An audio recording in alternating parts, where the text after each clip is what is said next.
All right, and we're back, ladies and gentlemen. If you're just joining us, this is the Good Things Jackson Show. I'm your host, Brad Kamikaze Franklin. Thank you for joining us. If you were just tuning in, we just had Christina Span with the City of Jackson, the community liaison from the City of Jackson here talking about Capital City Lights. So I hope everybody is making plans to be in downtown Jackson on December 2nd for that event. All right, we're talking about positive things here in the City of Jackson. We're talking about good things in the City of Jackson. And when you're talking about that, we have two new guests that are joining us on the show right now that definitely are part of changing the narrative about the City of Jackson.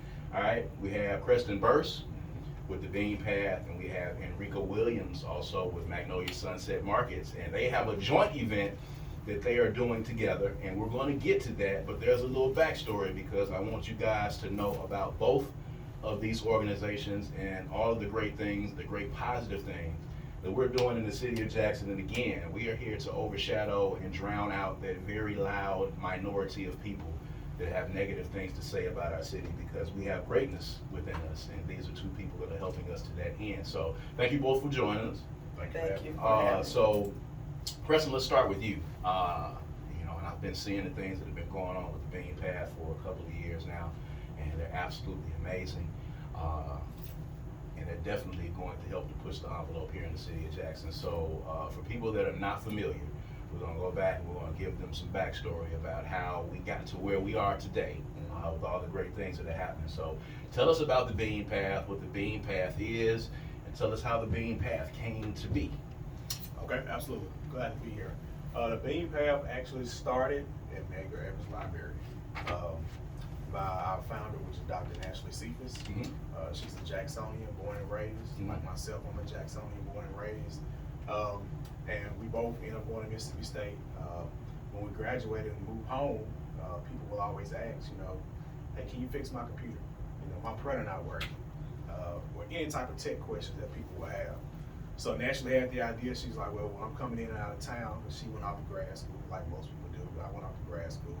She said, well, Makerspace was in our neighborhood. So she said, okay, can you give me a Saturday where we spend a couple of hours and anybody that wanted to come in can ask any type of tech questions that they wanted to ask. And that's literally how it started. It was called Tech Office Hours. And it grew so much to where we actually outgrew Makerspace Library. Literally, we pulled up and there'd be people outside waiting for any type of question. You name it, they wanted a computer, they wanted an email address, because there was a need there and people were looking for that information and where to get it, so they wanted to tap in. So we've grown. We had our 4th year anniversary last month. We've been able to, with the leadership and help of Dr. Ashley, purchase some property in downtown Jackson.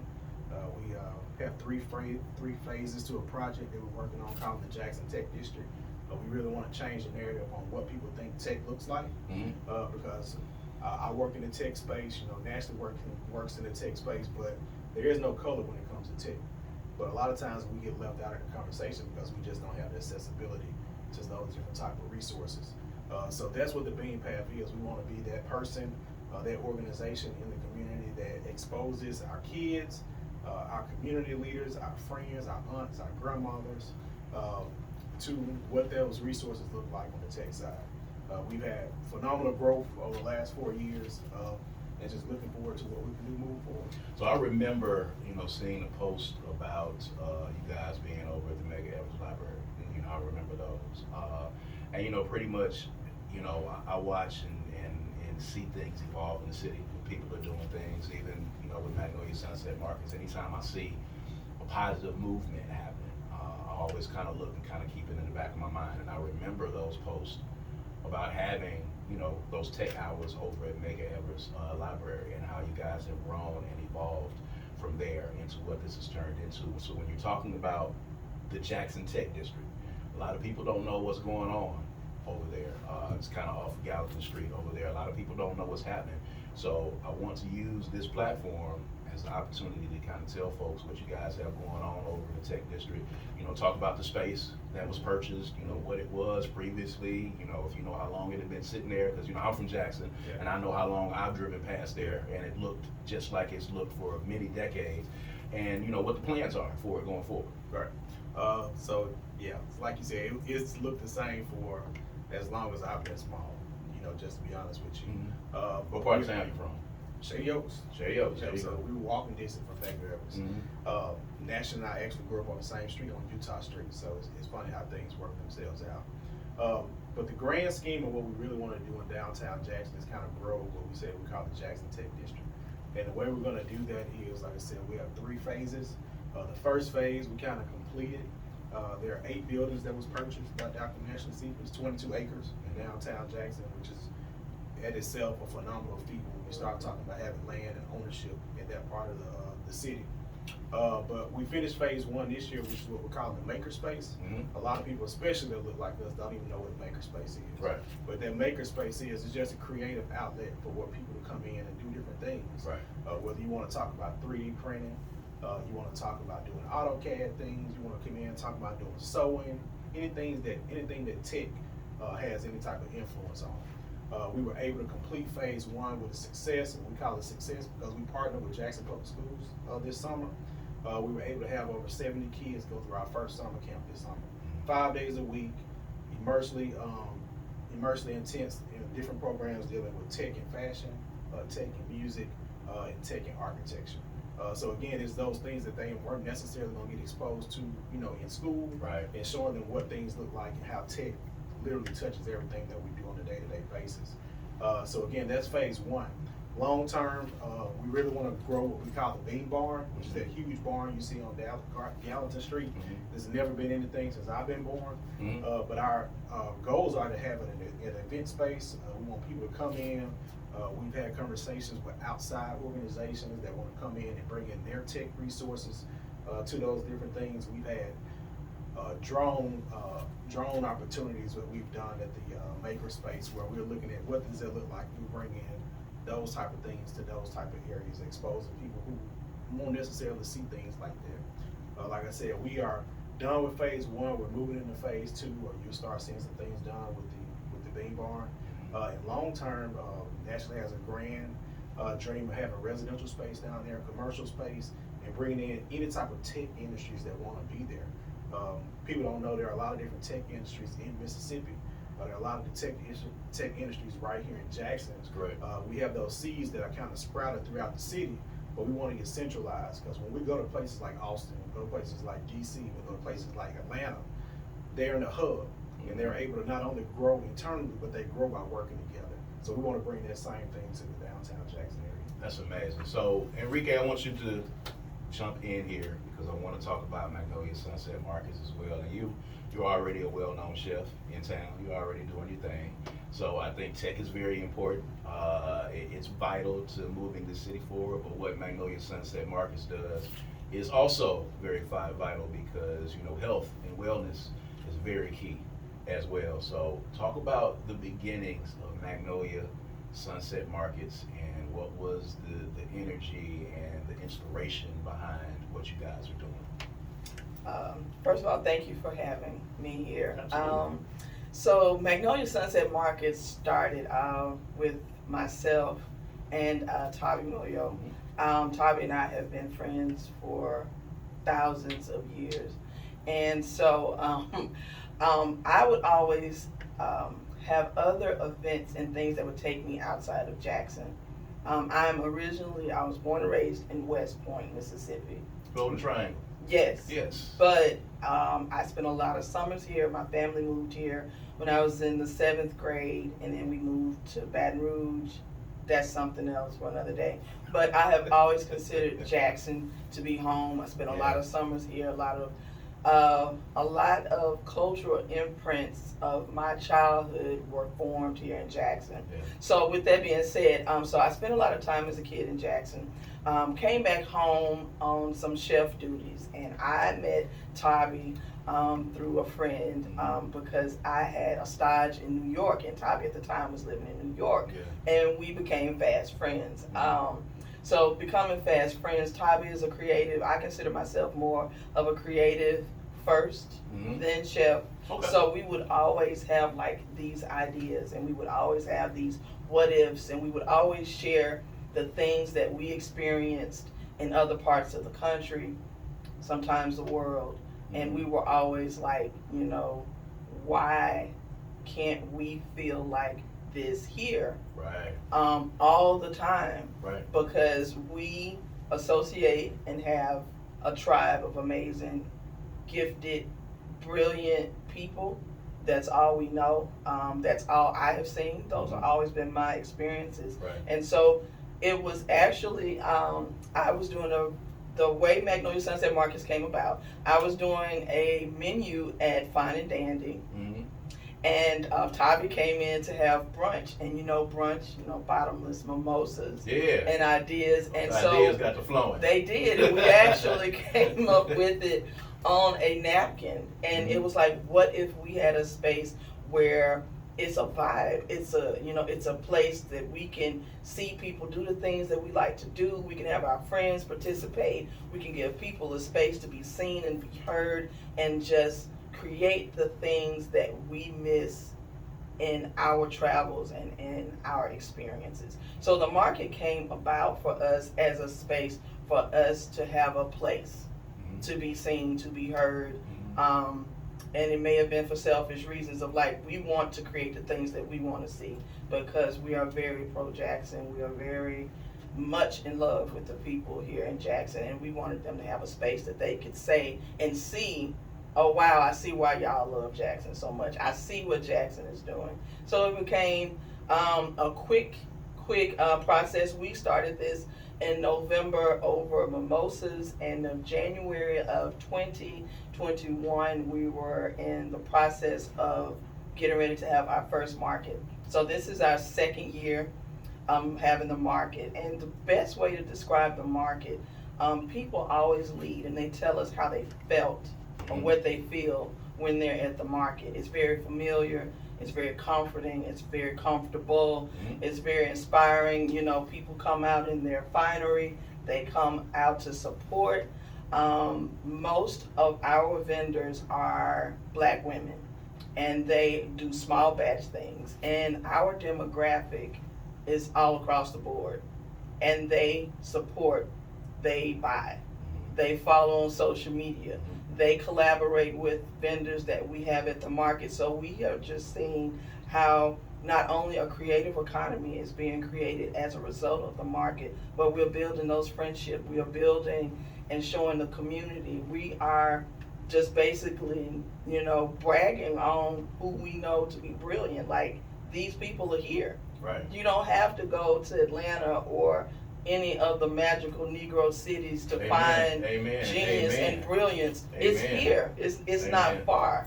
So we are magic. We are magic all the time, all day. And that's the thing, and we just have like this amazing excitement in showing that, and it's not pandering to anything other than we are immensely in love with Black folks and Black brilliance and Black genius and Black creativity, and we just want to show it off in the way that we are just totally ourselves. There it is. And ain't no genius like Black Mississippi genius. Tell people all the time. So y'all have had a lot of events out at Cindy Ayers Elliott's land over in West Jackson. Beautiful space out there, a lot of acres, and folks have been coming out to visit with you guys out there, and just talk about how that partnership came about, and how did it come to be that y'all were at that space, which I think fits perfectly with what you guys are doing for some of your events. Absolutely. So when we started out initially, we were looking for a space that we wanted to highlight, pretty much what, as Christina was saying, just different places and things to see and do in Jackson. And so Footprint Farms for us was an amazing venue to begin our journey into encouraging people to explore other parts of Jackson besides the typical, the usual suspects. Right. For us, when we initially started, we loved the idea, of course, of being another Black woman-owned business, the outdoors, because this was still, we were in a panorama. So we wanted to make sure that we were very safe and we were very attentive to the concerns of public health. So we wanted something that was outdoors. And we understood also like grounding and having fresh air and being in an open space in a time when everyone was just closed up, and everybody was just so on edge about everything. We wanted people to have a release and an exhaling moment. So the farm was perfect for us for that. Our vision for the market has always been one of being mobile, being a creative, being an art geek, and loving artistic and creative and expressive things. We always wanted to support public art, and we always wanted to do things where wherever we're having the market, we want to leave some sort of mark of some sort of artistic or something creative that just kind of gives people a reason to return, or like, yo, I didn't know this place existed, because we love activating the spaces. So for us, we're very intentional about our locations. We're very intentional about our collaborations. We're intentional about even the vendors that we select. It's a process. It is a curation. So we really take those extra steps, and even when we're choosing the locations, Yes. it has a story that goes into what we're trying to do. And what we're on is just public art and just doing beautiful things in locations that we get to turn into the space or the vibe that we're feeling at that time. So now, Magnolia Sunset Markets is here, the Bean Path is here. There's an amazing event that you guys are collaborating on that's coming up. And I'll allow whichever one of you want to start off. Let's talk about that event and what that event is about. You want me to? You start. Sure, no problem. Yeah. Well, the Bean Path is, we love partnering with people in Jackson, period. We love partnering with different organizations that don't look like us and may not necessarily do things like us, because that's exposure not only for us, but that's exposure for technology. And again, that's what we're on, that's what we're about. I tell people all the time, I kind of fell into technology because I grew up playing video games, right? I was an architecture major, and I switched to computer science. That's what we kind of did. So when we start talking about what technology impacts, what technology influences, we start talking about the arts, we start talking about the metaverse, and what is that going to look like?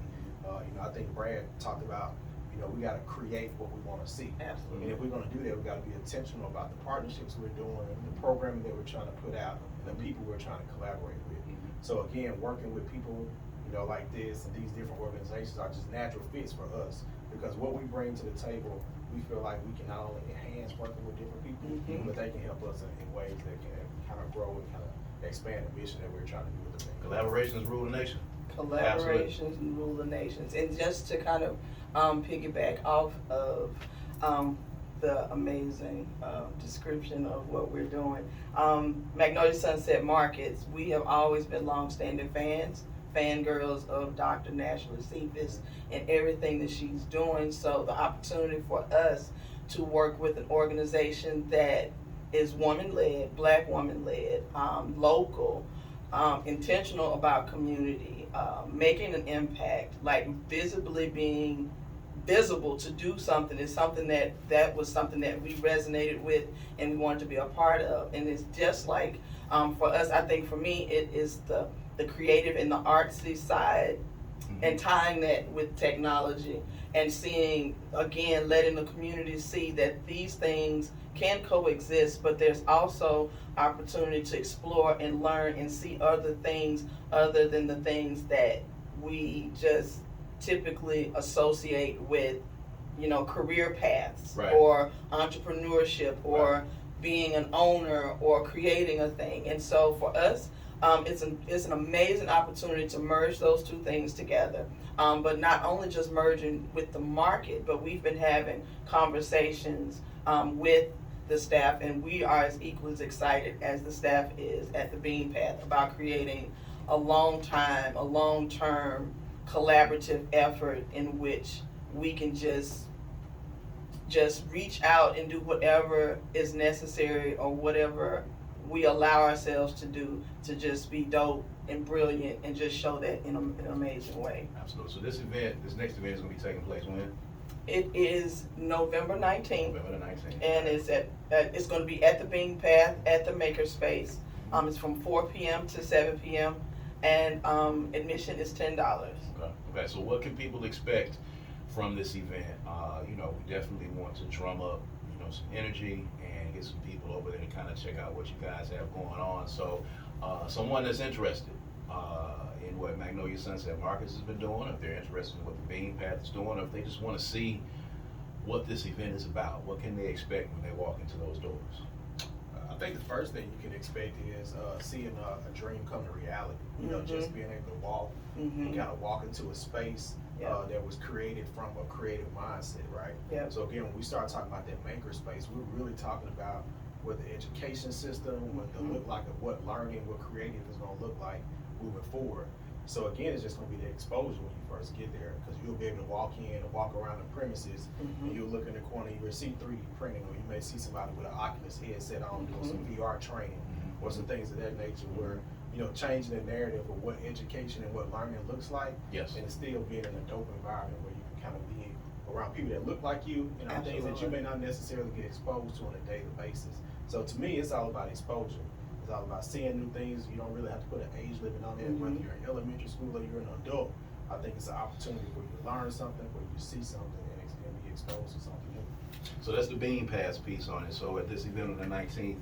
It's a vibe. We are always about a vibe. We are always about creating a space where people are seen and heard loudly, boldly.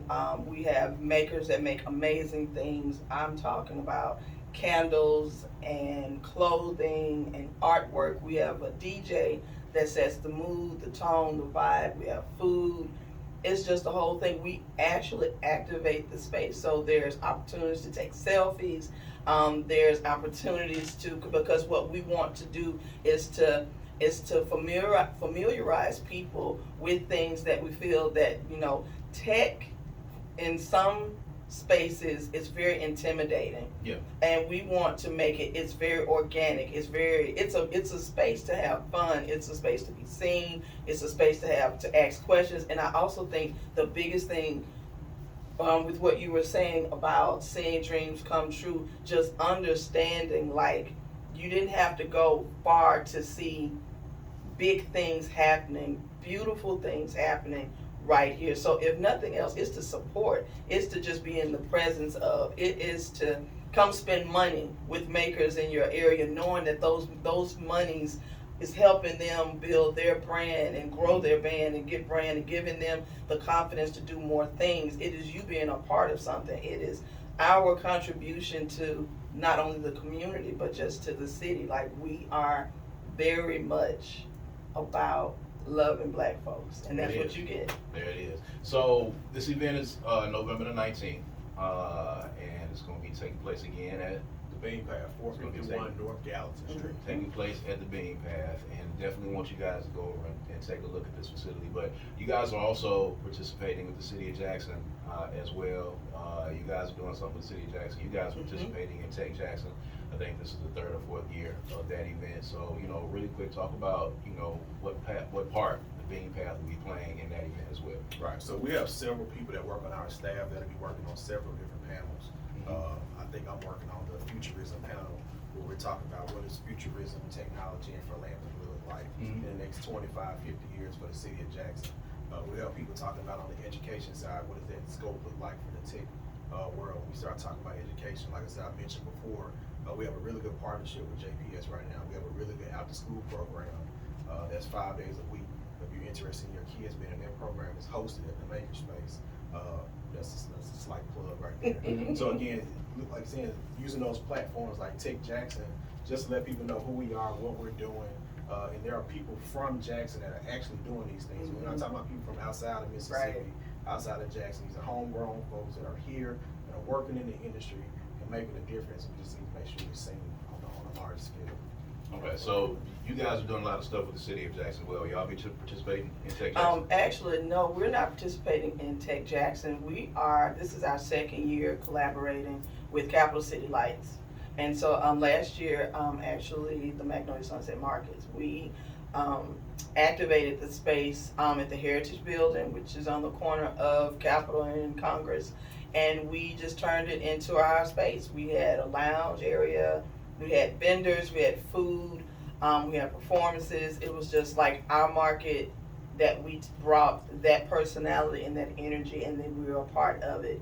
And so this is our 2nd year, so we'll be returning to the Heritage Building, same space, same location. Okay. And we'll be reactivating the holiday space again for you this year as well. Fantastic. And of course, you heard Christina talking about Capital City Lights. It's December the 2nd. Mhm. It's going to be downtown as well. So vision is very important. And, both you guys are part of organizations that, are building for the future and evolving and growing and are planning to be here long term and to create long term. And I think it's fantastic to see, this new wave of energy that is taking place in the city. And moving it forward, and again, drowning out that very loud minority of people who have negative things to say about us. So long term, for the Bean Path, people hear about you guys going over into that space on Gallatin and renovating that space and building out on that space. Is there a timetable for that, or sometimes it takes a little bit longer than people want to hear? At first glance, how long that's going to take. But what's the long term vision?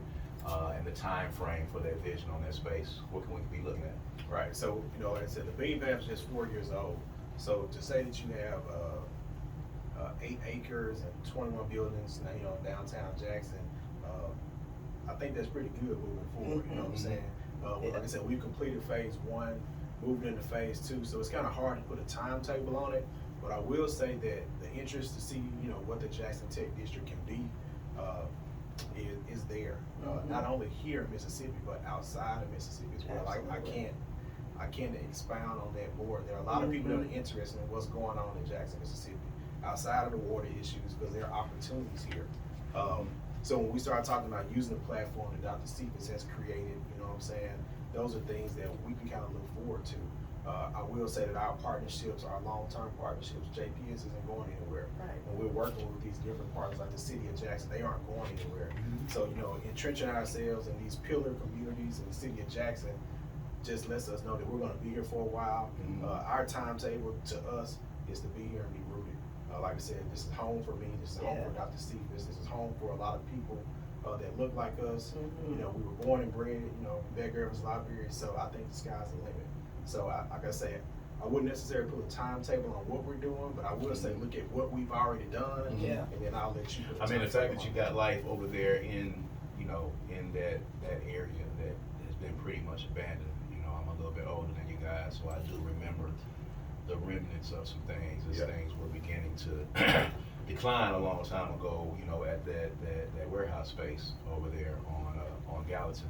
It's good that you guys are bringing some life back to it. So with Magnolia Sunset Markets, long term, you're one of the creators of it. Yeah. What is the vision that you see going forward with Magnolia Sunset Markets? Oh man, universe domination. Always, the hold that Jackson has on us as far as just loving the people, the spirit, the energy of it. We definitely are too rooted here in Jackson, always, already. But we definitely are understanding as well opportunity for us with more collaborations. We are being sought out for more contributions for things that I can't speak about just yet, but it's dope, it's brilliant, it's creative, and it's definitely in the vein of the work that we are already doing. We definitely having more markets. The collaborative efforts for us is far-reaching, and we're just going to be excited to bring that to Jackson, to show people what we've always known. So it's just just sit back and watch kind of thing, but it's already happening. So yeah, we're excited about it, and we're excited about the excitement that people have in supporting us, and have just shown us again the thing that we know about how Jackson shows up for Jackson. Absolutely. So for people that want to get in touch with the Bean Path, there's somebody listening right now that has a kid in school in JPS or otherwise that is interested in the tech space, interested in being a part of VR technology, interested in just kind of coming in and tinkering around with a lot of things.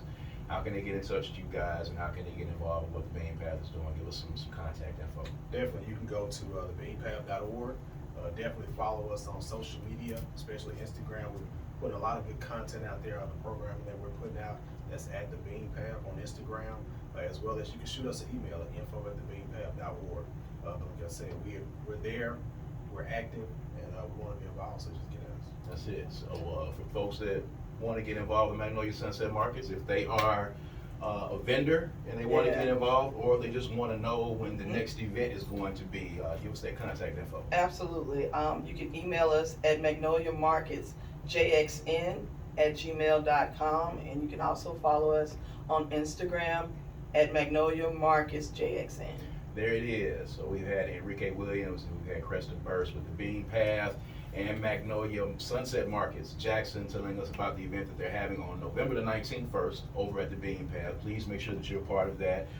Please make sure that you participate in Capital City Lights. Magnolia Sunset Markets is going to be a part of that as well. The Bean Path, there's a lot of stuff going on with the city of Jackson. They're going to be at Tech Jackson as well. So you're going to see the Bean Path and Magnolia Sunset Markets everywhere.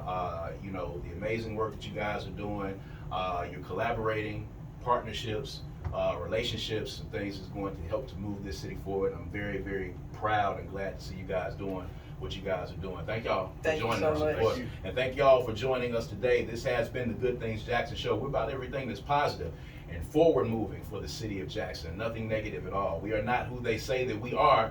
We're here to change the narrative about the city of Jackson, and I want you guys to go forth and enjoy the rest of your Sunday afternoon. Stay warm, and we're going to see you guys next Sunday. All right?